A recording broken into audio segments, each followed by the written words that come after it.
இன்றைக்கி நான் வாழைத்தண்டு பொரியல் பண்ண போகிறேன். வாழைத்தண்டை இந்த மாதிரி ரொம்ப பொடிசாக நறுக்கி வச்சு சால்ட்டும் போட்டு அவிச்சு கொரி வச்சுருக்கேன். தாளிக்கிறதுக்கு ஒரு பச்சை மிளகாய் 2ஆக வகுந்து வச்சுருக்கேன். பெரிய வெங்காயத்தை ரொம்ப பொடிசாக நறுக்கியிருக்கேன். கடாயில் 2 டேபிள் ஸ்பூன் எண்ணெய் ஊற்றி அதில் 2 டீஸ்பூன் பெருஞ்சீரகம் அதை போட்டிருக்கேன். எண்ணெய் சூடாகிடுச்சு. இனி கடுகு,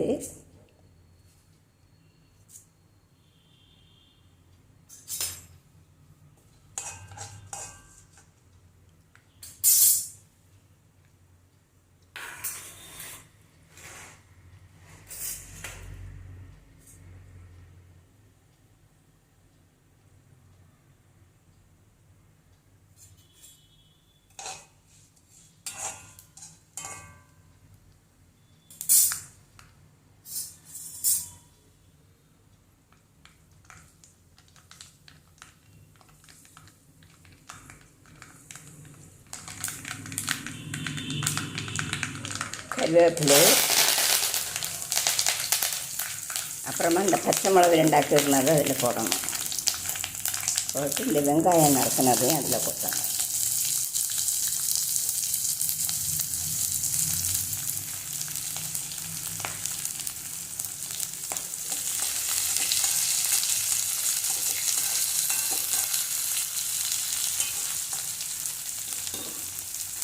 வெங்காயம் வதங்கட்டும்.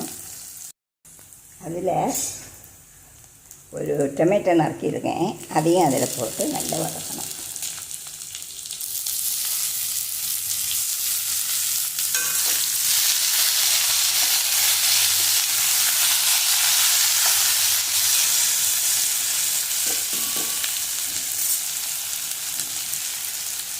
அதில் ஒரு 1/4 டம்ளர் தண்ணி அதையும் ஊற்றி மூடி வச்சு வேக விடணும்.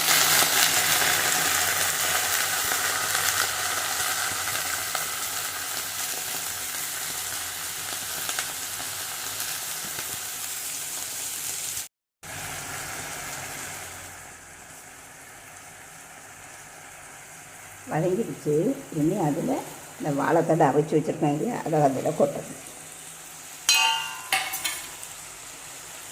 கொட்டி சில்லி பவுட்ரு 1 டீஸ்பூன், 1 டீஸ்பூன் மஞ்சள் தூள்,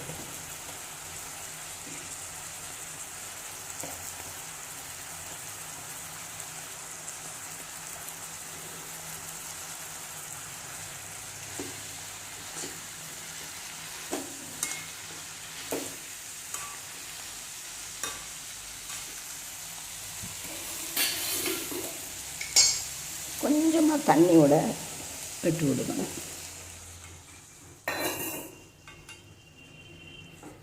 நல்லா கிளறி கொடுத்து மறுபடியும் மூடி வச்சு வேக விடணும். அப்புறமா 1 டேபிள் ஸ்பூன் அரிசி மாவு எடுத்துருக்கேன். அதை இதில் தூவி கிளறி கொடுக்கணும். கிளறி கொடுத்து நல்லா ஃப்ரை பண்ணணும்.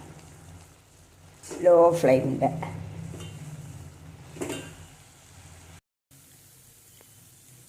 வாழைத்தண்டு ஃப்ரை சரியாயிடுச்சு.